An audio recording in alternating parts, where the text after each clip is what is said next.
Ted DiBiase, all the money in the world, anything the man could want. So what did he do? He went down to South Philadelphia, Pennsylvania. He went to a certain bingo hall and saw the most slovenly, haggard, fuck-faced guy he could find and said, "You, ha ha ha ha ha, you're my Santa." We have survived shit like Santa Claus. We have survived shit like Stone Cold giving Santa a stunner. We have, well, that was actually pretty good. But we have survived Lex Luger being doused in fucking confetti or styrofoam at the end of every Survivor Series during the 90s. Michael, welcome back. We have survived it all. So when I see people in modern wrestling going, "Oh, that story drug on too long," or "that match went too long," shut up. People are so spoiled right now. It's ridiculous. Just appreciate a good thing. 4 doinks. Yeah, you could be watching that. But instead we're bitching about stuff going on today, which is actually pretty fucking good. That pay-per-view didn't have any life-changing events. I didn't like it. Now, shut the fuck up. If we're talking about War Games, there was some on that show. Nia Jax should never handle a chair again. But I want to, but you got to keep shit in context. Like War Games, compare it to any pay-per-view 5 years ago. Yeah. Way better. Yeah. People just shut the fuck up and appreciate a good thing. Not every pay-per-view is going to be, "Oh my God, holy fuck." It's not 1998. Even those, if you look back on them and watch the actual pay-per-views, they weren't that good. You know, as our actual Christmas episode, we're coming in like off the cuff already, but we're fired up, Ricky Morton. It sounded a little Scroogey. We need to fix it, I guess. We need to fix it because there has been quite a bit of good wrestling this year. We attended Mania 40.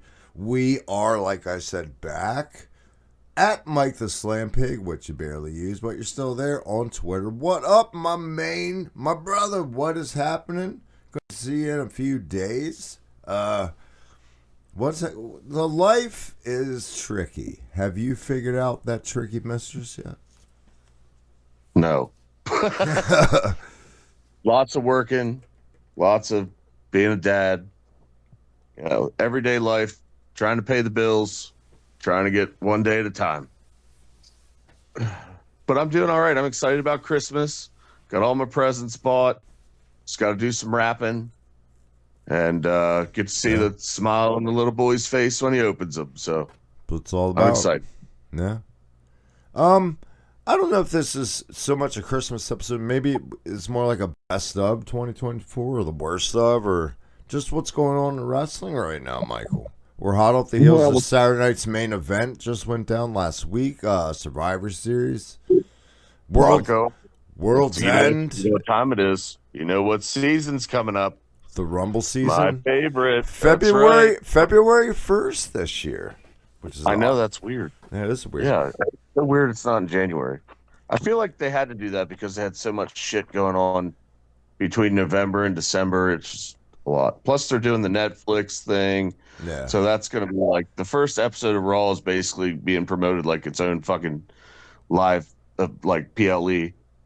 They have loaded up that show so fucking much. It's in a stadium. It's got Roman Reigns. You've seen these little video clips this week of everyone's going to be on that fucking show. You got Punk and Rollins announced, like you said. Big stuff. Big stuff. It's January. Babies always get the shaft. No Rumble. You get no pay-per-view for your birthday month. But yes, I am Travis. That is Mike. We are Slam Pigs Podcast. Follow me on Twitter at the Reset Button Podcast. And now once again, Hibiki TMD on Bluesky. Check out Bluesky. If you're not familiar, Michael, Bluesky is a fuck you to Elon Musk. It's the way Twitter used to be, and it should be. It's OG Twitter, and it's got quite the following, and I enjoy being on there. Way more than X. So, Michael. It was Blue Sky. It's however you want to say it. Oh, okay. Blue Sky, Sky Blue is a wrestler with a big old bootay. We'll get there maybe. Did you catch Saturday night's main event, Michael? I did. What'd you think? I thought it was a pretty good show. It was a weird show. Well, yeah, I mean, they were definitely, I think, kind of trying to really overdo the retro theming, um, which I think was cool to an extent. I just hate when they really try to like overdo it. You know what I mean? Like less is more with me in the retro stuff. And I mean, Jesse the Body was there. I was waiting for a woo at the commentary table, but I never got one. He just doesn't have it in his windpipes anymore, Michael. I guess not. You did But get the you know what? He was boas. looking good. He did go to Yeah. Michael's and like buy out other boas. Yeah, he was looking good. And you know what my favorite part about that whole night was? Getting to see my favorite title come back to life. Even though it was a 400 replica title you can buy on WWE shop, it doesn't matter. It was treated like it was the real fucking deal. Given to them by Shawn himself in '98. Yeah, I'm pretty sure it wasn't a $400 belt if I know WWE. 6. I'm pretty sure Triple H probably found something in the vault somewhere that was worth putting on. Now that main event, Cody Rhodes and Kevin Owens, was actually really well done. I've said it for years now. Perennial loser Kevin Owens, but recently, the past couple months, So unfair to him too. in the past couple of months, we've seen more Kevin Steen than we ever have in this company. If that wasn't the case, what drove it home was a package pile driver, which he's never used since like ROH. And this is, we know that you and I, it's going to springboard into a debate of less is more. What's old is new again, where you got the other company doing 27 choreographed fucking air flight, whatever that bullshit was I saw on Twitter this week. Just it's all the same as when you do sporadic stuff like this that fucking matters. And he attacked him on the stretcher, like he stood on him. They didn't even show this on the air. They showed it on social media, which shows you right there that shit works. That's your realism.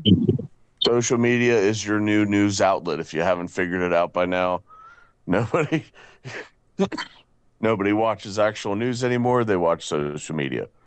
So, of course, why wouldn't you post it on social media? That's where everybody's going, especially for most of us that don't get a chance to watch all of every show. We get our little catch-ups on social media. So you even had a little pushing and shoving with old Triple H there too. Yes, that was huge. That may be the first physical contact he's had since his retirement match, correct? Correct. And of course, now everybody is just speculating, thinking that's going to lead to a match. Calm it down, people. It's just a little angle. A little smoke and mirrors. Yeah, I'm pretty sure you're not going to see Triple H in the ring. I mean, this is going to sound stupid. It adds to the shit heel that Kevin Owens is. It just adds to his character. Correct. The only thing I don't like is literally a couple days later, Shawn Michaels did the same thing on NXT. Right. Got in a pushing and shoving match with one of the talent. Like, come on. Doesn't have to be that repetitive. But all in all, Kevin Owens, very underappreciated, has been a top talent for years. Still don't feel like he's had his rightful dues. I do hope to see a heel run with him, hopefully with the title sometime. I feel like one title reign with him was not enough. He deserves more. He's been loyal. He's hardly ever injured. And I mean, the guy can work with anybody. So plus I kind of look like him. So I like it. And the old horny codger that could never stand him is gone. Correct. Yeah. Sky's Are we talking about Vince are we talking about Vince or Jim Cornette? Take your pick. I'm gonna go. Horny. I'm gonna go with Vince. Old codger, maybe Jim. Even though I like Jim for the most part. Kevin Owens, though, I didn't expect him to win the title. It would have been a nice surprise, and maybe Cody win it back at the Rumble just to elevate Kevin Owens. But in this, after watching this, especially standing on him on the stretcher, he's now defending that Winged Eagle Championship on house shows. I don't think he needed to beat Cody for the belt too. I think this did elevate him, and I think potentially, and I know we've seen it at half empty. COVID's almost gone, Mania, but I think finally come full circle. They love their stories. Kevin Owens, Sami Zayn, WrestleMania right around the corner. Yeah, it's been done, but I mean, I wouldn't hate it. I've never hated watching them have a Always be done better. I always say this can always be done better. It can. I think they've always had the chemistry there. I would love to see one thing that really kind of, if I had a minor complaint about like Triple H WWE, it's not every title reign has to be so fucking long. Yes. You know Well, what I unless you're mean? the tag team titles, then it needs to Yeah, be. no, that's the tag titles. We can just throw them around. But I feel like all the singles titles now just get held on to for a lot longer than they used to, which isn't always a bad thing. But not every title reign has to last 6 months, a year. It's okay to throw in a shock title change every now and then. Mhm. Keep the people guessing. I But totally. I agree with you. I don't think any of us ever thought Kevin Owens was going to win that match. If it was, it wasn't going to be by pinfall or submission. So yeah, that's the only downside to having that match was, did anyone really think Kevin Owens was leaving with the belt? But all in all, great match, really good show. And You had some other good matches. I every will say the Drew McIntyre match with Sami Zayn, that match was fantastic as well. it was given what 8 minutes, and for 8 minutes they did what they could. I love that springboard, Sabu-esque to the outside. I thought Yeah. Drew McIntyre is probably my performer of the year for WWE as a whole. He's having a career year. I would say if we were doing awards right now, I'd give it to Drew, without a doubt. I like that match. I just wish I had a little bit more time. I do want to get your thoughts on, what do you say, Michael? Inaugural United States, a woman who's come from 3 broken wrists, Claire Lynch, all this bullshit in her career, just trudging through TNA, Job Squad City, to now the United States champion. And you know what? Good finish. She's improved. I don't mind Chelsea Green. A lot of people do mind her. I like her entrance. You know why? It stands out. It's something different. I'm all about Chelsea Green as United States champion. Michin could not get over if she threw money into the fucking crowd on her way to the ring. I'm sorry. That is what it is. Hand, no charisma. Michael? I mean, I agree with pretty much everything you said there. I think it was definitely the right call there. Michin, probably one of the best workers in the company, but as far as personality, and I don't know that it's all her fault. She's never really been given anything, I think, to sink her teeth into. To really, You wanted her to sink her teeth into the dollhouse in TNA? Come on. yeah, it's like with her, I feel like she needs a repackage or something. But there's been other people that have been in that company for way longer that have made careers with no charisma. I mean, look at Natalia. I feel like, So but there's, well, Natalia's Natalia. You can't throw anything in Natalia except if it's the Next Generation Heart Foundation to make that work. Now I feel like with Michin, when they did the OG and AJ Styles and she was with them, she should have been more or less what Marina Shafir's being to these. I can't even say it with a straight face. Death Riders are. She should have been a silent killer for that group. you know, when I look at Michin, I really wish she had more promo skills because I think she has a unique look. And she does have a presence in the ring that is kind of badass. I just wish her promo skills could kind of match it. I think it would get her over a little bit more.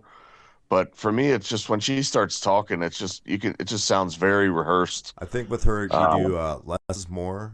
And I think yeah, as soon as she's finding whatever it's looking for that clicks with the crowd, run with it and hopefully greener pastures. maybe a catchphrase for her or something, where that's all she really needs. Keep that fucking shit short.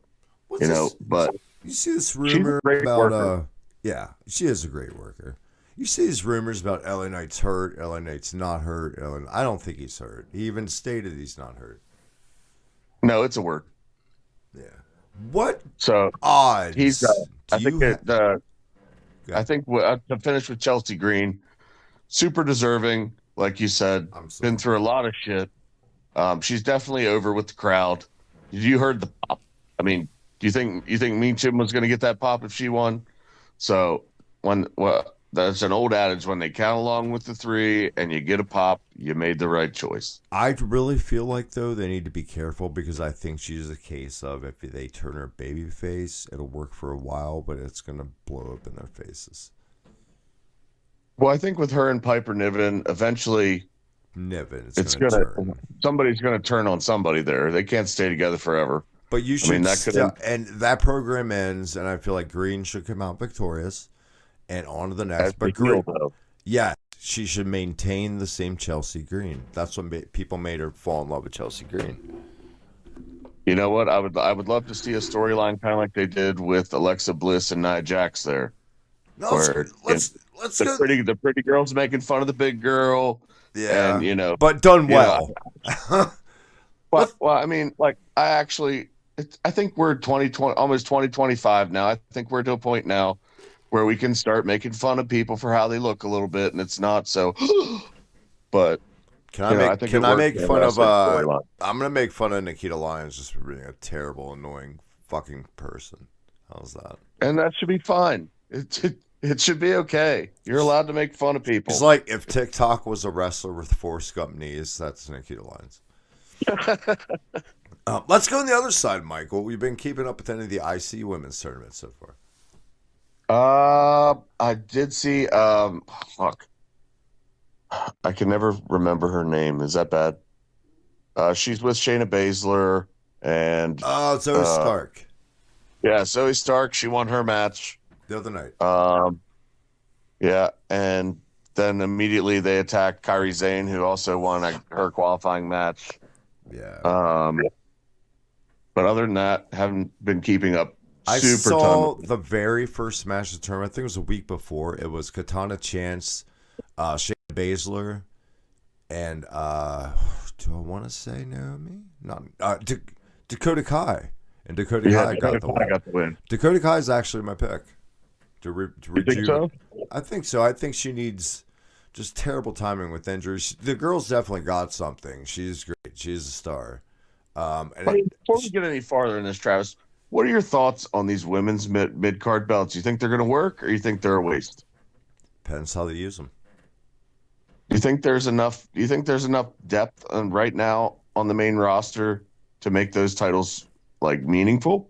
I feel like it's going to boil down to the execution of it. Because I know there's a fuck ton of talent down in NXT that would love to come up and get some of that. Oh yeah. Oh, for The sure. women's division down in NXT right now, I feel like is killing it. Jada Parker, my God. Same thing with the tag division down there. NXT's looking good. I've been watching more NXT this year than I have in the last 5 years. You've got a woman. I will say. You've got a woman down there like Jada Parker ready for it. You got the North American girl champion. I can't remember her name. Kylani Jordan. Yep. She's not. I wouldn't put her there yet, but give her 2 to 3 years. Yeah, dude. I'm excited for it if it's handled well, and I think it's in good hands. I think it's. You got guys like Trick Williams down there. Oh, dude. Okay, let's go into that. This year's Rumble better have 2 fucking spots that are gonna blow the roof and spread them out. Don't put them back to back. Trick, surprise, and Joe Hendry. Can you imagine those reactions? Yep. Good God. Let's talk. The only thing that sucks about that is you only get 30 guys in the Rumble. And you hate to see like somebody deservingly that could be in there getting. Well, I'm not heartbroken about Akira Tozawa being like, look, kid, we need to set this one out. You know what I'm saying? To get Joe Hendry. He's working hard on house shows. Yeah, he's funny as shit backstage, but look, kid, and he's just happy to be here. Let's talk about a guy. I know we're all over the place, guys. I'm just glad to have this guy back. Michael, what do you think about the transformation of Shinsuke Nakamura? I'm still on the fence. I know a lot of people are like, "Yeah, I like it." Poor it's man's different to me. Yeah, to me. I mean, I understand why they're doing another repackage with him. He definitely needed something fresh. I would love to see. I've been saying this for a while. I would love to see him with a mouthpiece. Like, can we get? He doesn't always have to be this silent killer, or he's Japanese. Let's do all of his promos in Japanese. Why not give him an English mouthpiece? Give him a manager. Give him somebody. I would love to see him with a manager. Then he doesn't have to say anything. The language barrier isn't there. We don't have to throw it around. We already know he's Japanese, okay? But I've had trouble, like when he was in the feud with Cody. I really had trouble like getting into those promos Yeah. when I felt like I just was watching closed caption the whole time. So to me, I like the look. I don't know how I feel about the music because the music was so awesome. But he's got a new music change. We're all going to have to live with it, and he's the United States champ. So obviously, great worker. Always been a really good worker. Um, but for me, I feel like he's hit a ceiling in WWE, and I don't know that this gimmick change is going to really bring him up any higher than he's already been. Dare I say, and mark it back here, this date, the 22nd of December, 2024, this could be the last hurrah for Shinsuke and that company. That's why they gave him a belt, I guess. Yeah, I mean, he's not going to get any younger. There's absolutely no reason to take that belt off LA Knight this soon. Well, I think for one, LA Knight's going to be moving to Raw, I'm pretty sure, from what I've seen. After the Netflix launch, they're going to do there's another shakeup. Pretty sure he's going to be part of Raw. So that's one reason why the belt came off of him. And another one, I'm not going to lie, LA's been getting a little stale with me lately. What do you I'm think ready he for needs him. to do to turn that up? And to get, He needs some fresh foes. He needs some fresh feuds. yeah, I don't know. he needs some fucking wins. Well, it's not just that. He was having great matches with guys like, Andrade and Carmelo Hayes. You know what I mean? But these aren't guys that are gonna No, like build LA Knight stock. You know what I mean? he He's needs to helping be them. out there having great matches with guys like Seth Rollins and Yes. CM Punk. Yeah, I And- loved the 6 man they just had with Solo Sikoa, like upper echelon, top of the card guys that they have right now, instead of keeping him down there mid card with the guys that are. I get it; it's the United States title. These are the people you're going to work with for the title, but why? Why can't you have him faith with Seth Rollins for the U.S. title, or Not even an for a upper title. echelon guy? Bragging rights. Bronson Correct. Reed. Another thing I saw a week or two ago on SmackDown, and this broke my heart when I saw it, because we're huge LA Knight fans. Shout out Hometown Boy. The Bloodline stormed the ring during a three-way spat about the U.S. title and just laid out fucking LA Knight. And you just laid there so Solo Sikoa could talk like he was not challenging Roman Reigns and fucking Saudi Arabia a year earlier. Like he was Steve Austin. Yep. That worried me for his, because since the summer I've been saying, and yes, he's cooled off a little bit, but LA Knight's got to win that Rumble this year. He's finally got to back it all up with a big time statement. And what better state? The question is, who does he go after? And if you say he's going after Raw, it's either got to beat Gunther. Well, from what another thing I've heard is I don't think Gunther's going to have the title by Mania. Yeah. From word has it, he's going to be dropping that belt before too long. To Roman Reigns. I don't know who, but from what I've heard, rumor is it's supposed to be Cody and Rock at WrestleMania. Roman, I'm not sure if he's. I've heard him and Jacob Fatu at WrestleMania. And as far as the world title goes, I think that's where CM Punk's supposed to have his big moment. So whether it's with Rollins or whoever they pick to be the champion by then, it's supposed to be CM Punk's night one main event or whatever. Because you notice they've been making a big deal about that in all of his promos lately, about how he's never main evented at WrestleMania. You know what I mean? Yeah. So I feel like that's like just little teasers as to what they're planning. Well, there's always Elimination Chamber too. What they could do, they could have the final four come down to Jacob Fatu, LA Knight, Roman Reigns, and somebody else. CM Punk. CM Punk, yes, thank you, Michael. And obviously, CM Punk would probably be your winner out of that. Jacob, I have Punk pegged to win the Rumble. He's never won a Rumble either. I have right now in my mind pegged at Mania, night one. LA Knight, Jacob Fatu. LA Knight overcomes Jacob Fatu. I think that's a hell of a push into the spring summer for a first world title win for LA Knight.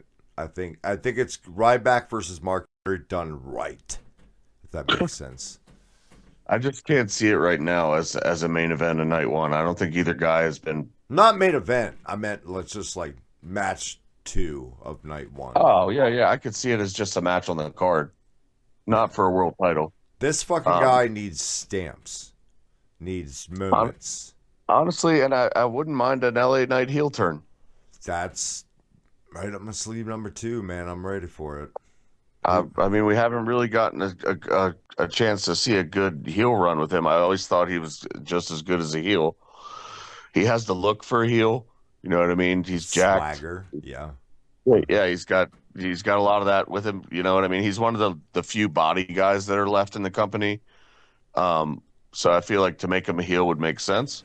But he could use that in his promos. I mean, you don't see these guys out here looking like me, nah. But something like that. I could see that happening. Maybe LA Knight versus like a Sami Zayn at WrestleMania, where LA Knight's the heel. I still wouldn't mind seeing that. What do you do? What do you do with a Tama Tonga? Do you keep him single at Mania or put him with his deadweight brother? Because that guy's, I think right now, he's really good as a single. From everything I think right now, till this storyline is over, you have to keep him with his brother for now. Right. They should but ostracize Tonga Loa. Get him the fuck out of there. Did you You're ready? Did you hear the collective groan at Survivor Series when the cage opened and it was Tonga Loa's turn to come down? Everyone just went, "Oh, pee break." 5 minutes. Everyone was excited, I thought. Yeah. But Unfortunately, let's flip over, Michael, to the other side. We're not going to talk about any of their fucking shows because we don't watch them. All I know is that Monet, Moxley, Cassidy, Yuta, all this shit is not fucking working. Tournaments out the ass. well, let's be fair. There's some good stuff sprinkled in there. There is some good stuff sprinkled in there. You got your Fletchers, you got your Takashitas, you got your Hobbs, you got your Ospreys, you got your. I like Don Callis. I think he's a good mouthpiece. Christian, You do got your Christian. I'm hooked. MJF. MJF when he decides to show up. Well, he doesn't have to. He's an attractive. Other than that, Michael, let's talk about this. What are your thoughts on the Ricky Starks situation? As in, like, I think they should just let him buy out his contract if they're not going to use him and stop being petty. well, he's not piss the only one babies. that's in that situation. Ray He's not the only one that's Phoenix. in that. Yep. Do you think both those guys should just buy out their contracts so AW can stop being piss babies about this? The guys are never going to use again, and just let them go. Well, I mean, yeah, for our sake, I would love to see him get let go so that they could come to WWE. But Well, fuck our sake, for Tony Khan's business sake, and saving a few bucks. You know? I think at this point with Ray Phoenix, he's just trying to spoil any debut that would have happened with Penta. But it is what it is. He's pulling a Vince McMahon move. Basically, it's what Vince McMahon used to do all the time. Yeah. Let's be fair. He would add time on your contract if you had an injury. Anything he could do to kind of slow. If he knew you were trying to leave, it was definitely wasn't originated in AEW. So I have to be fair there. But I feel like Tony Khan has just gotten in his own way too much here lately, and really needs to take a step back and realize what made AEW special in the beginning had nothing to do with him, to be fair. But now he wants to make himself the Vince McMahon of AEW, take credit for everything. He wants to be in charge of everything. Unfortunately, Tony, you're not Vince McMahon. You haven't been in the wrestling business for, 40 years? You haven't. He's not even allowed around his own football team, according to Effie on the GCW podcast. Yeah, I mean, I don't know anything about that, but I would suggest he take a lot more steps back and quit trying to micromanage everything himself and let the product flourish the way that it did when people that knew what they were doing were actually in charge of things. Here's my stance on Tony Khan, and I think it's a lot of what his employees fall in the trap of. Super nice fucking seemingly guy, down to earth, takes time for the fans. How could you get mad if the guy wouldn't hurt a fly, right? Now, that being your boss, that's going to make it really hard to be like, guy, you're fucking up bad. Like, I get that, but at the same time, these are two, Variety Magazine, was it today? Did you see this, Michael? They estimated AEW at being worth $2 billion. Now, that's without turning any real profits. They filled up All In Texas at a $1 million gate. Well, that's easy to do with 6,000 fans when you jack up ticket prices to God knows what. Did you see that media scrum at the Texas, All In Texas? All 30 fans were there? I did not. As opposed to the initial, you remember way back when, 5 years ago, those pep rallies with Cody and Jericho? Yeah. And they were like packed, like 2,000 people. You mean like they did last year with WrestleMania? I mean like they did when they had the thing for WrestleMania last year. They had it in Vegas. That's when The Rock and Cody that's when Cody decided he wasn't going to. Blew it out of the sit fucking out. Water. That was an arena. That blew it out Yep, of the that was in an water. arena. Blew it. That had thousands of fans watching. That made it was like Pontiac Silverdome compared to this the other day. But God, since day one, Michael and I have wanted this company to succeed. They just keep putting those feet in them mouths over and fucking over. Bobby Lashley, MVP, Shelton Benjamin, bright spot. Are they going to be used appropriately? Probably not, because we've got to appease John Moxley telling stories. They are off to a really good start. I'll give them credit. They haven't fucked it up yet. I really hated it when it was done in 2000 when WCW reset the roster and made all the guys give the belts to Russo and Bischoff. I'm not saying do that. Just reset how you're streamlining these shows. Does that make sense? Yeah, and I mean, I think they're trying a little bit. Like, they've taken the record thing away. But I think we're beyond a little bit. I think people are ready for a slap in the dick, Michael. Well, they're ready for some fresh blood. I mean, I think all of us are. It's like you said with Moxley. Nothing wrong with John Moxley. You know what I mean? I've never been the biggest John Moxley fan, but I know the guy can work. Yeah. He's a dependable hand. You know, he's got his fans. But backburner him for a little while. Yeah, I mean, there's no reason you can't put him in a side feud somewhere. Same thing with, excuse me, the most overrated guy for me in that whole company that seems to always be on the top of the card or close to it is Hangman Adam Page. Oh, am I the only one that feels this way? I like him now that he's this unhinged, crazy, but for the past 4.5 years, you see guys in WWE now are taking pot shots at him because Adam Page in an interview said, I don't appreciate guys using half my moveset. And CM Punk said in an interview, don't say moveset. That's so lame and marky. And the other day, when Kevin Owens was attacking Cody Rhodes or something, he said, you stole my moveset. Guys just burying him. Yep. The same asshole, just like Jungle Jackoff, who refused to take advice from veterans. How fucking dare you? If Bo Jackson... Correct. If it wasn't for AEW, those two guys would be making $1,000 a week if they were lucky. They'd be making $150 in Reseda, working the night shift at fucking Sheets or Wawa. My God. But dude, I try. I mean, it's at the point. Who was Hangman Adam Page before AEW?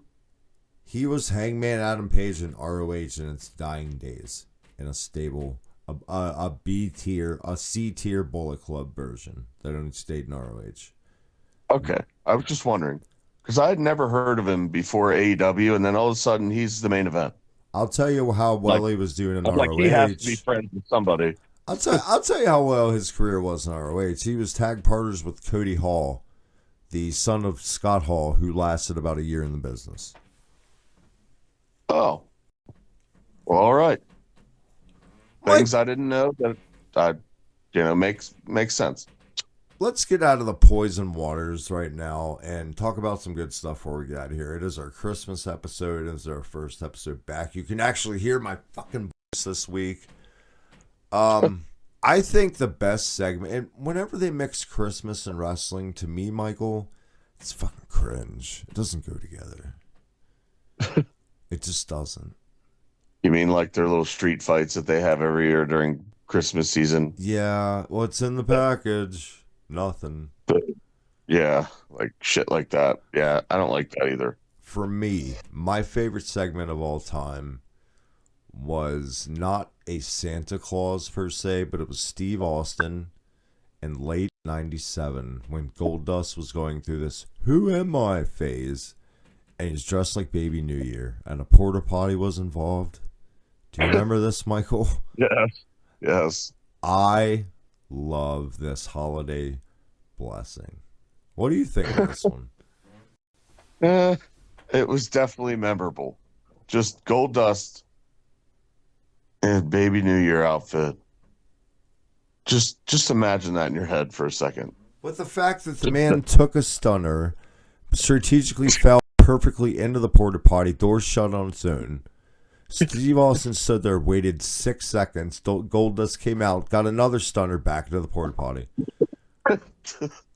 And you guys are watching it right now. That is crisp. Probably my worst Christmas memory, Michael, in wrestling of all time is anything involving Hornswoggle.